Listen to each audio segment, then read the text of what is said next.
Boker Tov,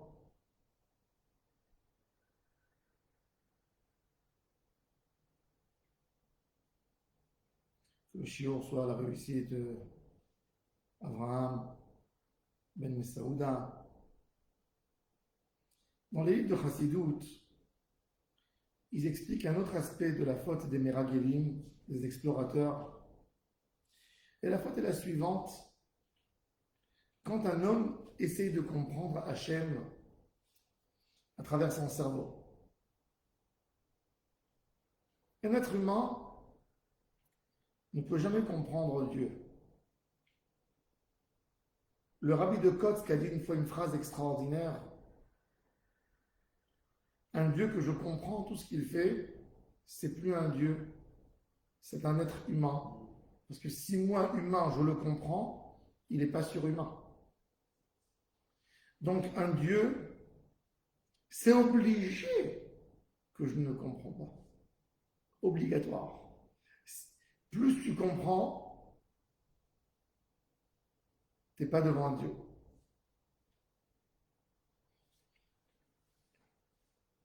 Eretz Israël, elle n'a rien d'elle-même.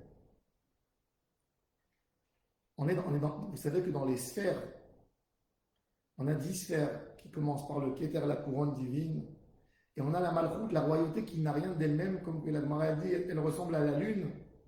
La lune, elle n'éclaire pas d'elle-même. Le roi, il ne peut jamais être roi sans avoir un peuple, sans avoir une richesse à côté de lui. Il ne peut pas exprimer sa royauté sans avoir un peuple. Donc, en réalité, nous tous, on pense que c'est le peuple qui dépend du roi, mais si on regarde mieux, on observe, c'est le roi qui a besoin du peuple pour se manifester. Il n'a rien sans le peuple.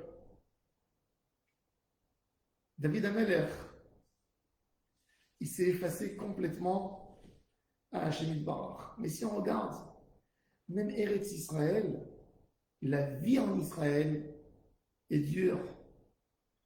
Et pourquoi la vie en Israël est tellement dure?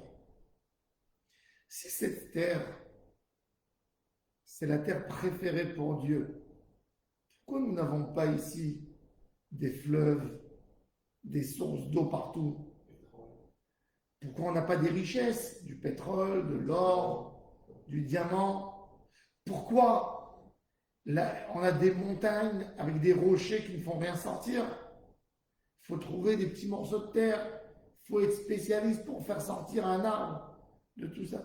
Si c'est une terre bénie, ben, elle aurait dû ressembler à la Suisse peut-être, elle aurait dû ressembler à des pays riches en minéraux, en richesses naturelles.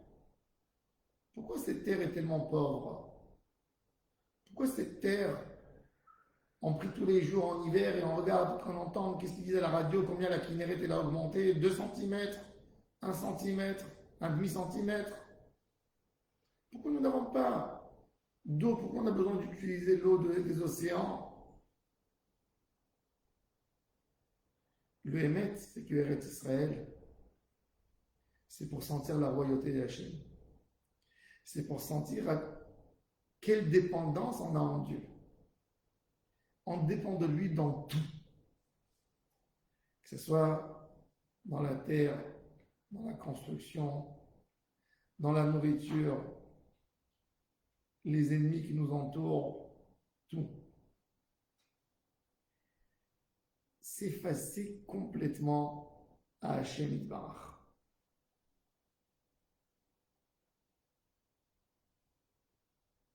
Les Meraglim, ils pensaient qu'ils étaient tellement forts et que Eretz Israël dépendait de leur mérite. À tel point qu'ils disent à Dieu, on refuse. Ils n'ont pas dit, il faut faire attention, il faut voir comment ils ont dit les Meraglim. Quand les Meraglim, ils ont parlé d'Eretz Israël, ils n'ont pas dit directement des phrases dures de Kfira pour Hachem. On dit Eretz Israël, il y a des beaux fruits, mais il y a des géants, c'est pas pour nous. Ça ne nous convient pas. Ils ont dit, à Israël, ils ont bien compris qu'ils ont eu des miracles. Mais les Meraglim, quand ils ont dit il y a des géants en Israël, ils voulaient dire on a compris qu'il y a Moshe Rabbeinu avec nous, mais on n'est pas des si grands tzadikim pour pouvoir lutter contre les géants. Donc, on ne peut pas rentrer en Eretz Israël selon la situation spirituelle du peuple juif. Nous ne sommes pas assez forts. Mais qu'est-ce que Kadosh Baruch Hu il répond? Pourquoi tu crois qu'avec tout ce que tu fais, tes mitzvot, t'es méritant? La Gemara a dit que quand il y a quelqu'un qui dit à Dieu, Dieu, rappelle-toi de mes mitzvot que j'ai fait pour toi. J'ai fait ça pour toi, j'ai fait ça, j'ai fait ça. Donc donne-moi toi aussi. Qu'est-ce qu'il fait à Kadosh Baruch Hu? Il lui dit, ah ouais, t'as fait ça pour moi? Allez, on va voir qu'est-ce que t'as fait. Et il commence à contrôler ses mitzvot. Chizkiyahu Amelech, il a dit, Dieu, rappelle-toi de toutes les bonnes choses que je t'ai fait. Qu'est-ce que Kadosh Baruch Hu lui a dit? C'est pas grâce à toi que tu vis, c'est que grâce à tes parents. Grâce à la promesse que j'ai faite à David, mon préféré. David, il s'est effacé toujours devant Hachem. Il n'a jamais dit quoi que ce soit, il n'a jamais réclamé quoi que ce soit par rapport à un acte qu'il a fait. Les Meraglim, ils voulaient rentrer par rapport à leur acte à eux. Ils ont dit on ne peut pas rentrer en Eretz Israël. Le peuple n'est pas mûr pour rentrer. Le peuple n'est pas assez kadosh pour lutter contre des géants. Mais un kadosh Baruch Hu, qu'est-ce qu'il nous dit? Lo bigvura tasu sirpas.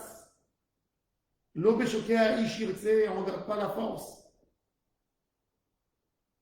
Aine Adonai lireav lam yahalim nechasto. Kadosh Baruch Hu, il veut qu'on se tienne et qu'on comprenne que ce n'est pas nos mitzvot qui nous ont donné Eretz Israël parce qu'on n'a pas fait assez de mitzvot pour recevoir Eretz Israël. Parce que tout ce qu'on aura fait, c'est jamais suffisant pour satisfaire Dieu. Si on essaie de satisfaire Dieu, il faut le satisfaire avec quelque chose qui lui plaît. Tu ne peux pas satisfaire un milliardaire avec 1 million. Il a connu de plus grandes choses. Tu ne peux pas satisfaire quelqu'un qui a une grande saveur dans la nourriture en lui amenant un sandwich. Comment tu veux satisfaire un Kadosh Baruch Hu avec tes mitzvot? Qui tu es? On fait les mitzvot. On fait la volonté d'Hachem au mieux où on peut. Mais jamais on se vante. On demande à Kadosh Baruch Hu que du chesed. Mon cher Rabbeinu a bien compris ce secret. Qu'est-ce qu'il dit, mon cher Rabbeinu? S'il y a un homme qui a fait dans Israël quelque chose pour Dieu, c'est Moshe. Il a donné sa vie pour Dieu, sa famille. Il a tout consacré pour Dieu. Quand il veut rentrer en Eretz Israël, il dit, Dieu, je t'en supplie, donne-moi un petit cadeau pour rentrer en Eretz Israël. Il a dit, Na, s'il te plaît, je ne mérite pas. Kadosh Baruch Hu lui a dit, arrête de demander parce que si tu demandes avec ça, je suis obligé de te donner. Mais il ne faut pas que tu rentres. Mais si tu continues, je te donnerai. Demandez à Kadosh Baruch Hu Matnat Chinam. Quand un homme dit, je ne suis pas tzaddik, et c'est pour ça que je ne peux pas faire quelque chose, il y a une grande gava là-dedans. C'est-à-dire qu'il se dit qu'en réalité, je peux être tzaddik et obtenir que par mes actions. Mais dans le Hémet, on n'a rien. Ki al rachamecha arabim, on n'a rien de nous-mêmes. Le secret d'Eretz Israël, c'est de s'effacer à Hachem. Mais de s'effacer complètement. De ne rien laisser en nous. Un homme qui dit je ne mérite pas parce que j'ai fait une avéra, c'est vrai, c'est bien que tu dis ça, que tu penses. Mais même si tu aurais fait toutes les mitzvot, tu ne méritais pas. Par rapport à ce que tu demandes. Il faut dire je sais que je ne mérite pas, mais de toute façon, je ne mérite pas. Donc, un cadeau, donne-moi. Donne-moi un cadeau. Tout est un cadeau d'Hachem Yitbarach.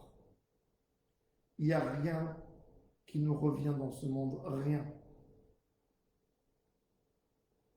Chesed Hachem. Hine ene Adonai el Yereav, la miyachalim lechazdo. Qu'on comprend que c'est que chesed, par le côté chesed d'Hachem, qu'on reçoit. Ça, c'est la darga pour rentrer en Eretz Israël. En Eretz Israël, quand quelqu'un y rentre avec son orgueil, j'ai de l'argent, je mérite. Qu'est-ce que Hachem fait? Il le fait tomber, il le casse en morceaux. Tu vois pourquoi que c'est par tes capacités? Non. C'est pas par tes capacités. C'est par un cadeau que moi j'ai donné. Et en étant en Eretz Israël, on vit chaque moment et chaque instant le cadeau que Hachem Barach nous donne. On vit ce moment de cadeau. Et ça, c'est le secret de résister et de se planter en Eretz Israël, de comprendre chaque seconde et chaque moment qu'on n'a rien de nous-mêmes. Et tout est du chesed d'Akadosh Baruch Hu. Je souhaite à tous et à toutes une excellente journée. Simon, quand ils énoncent le nom des Meraglim, ils donnent le nom des tribus.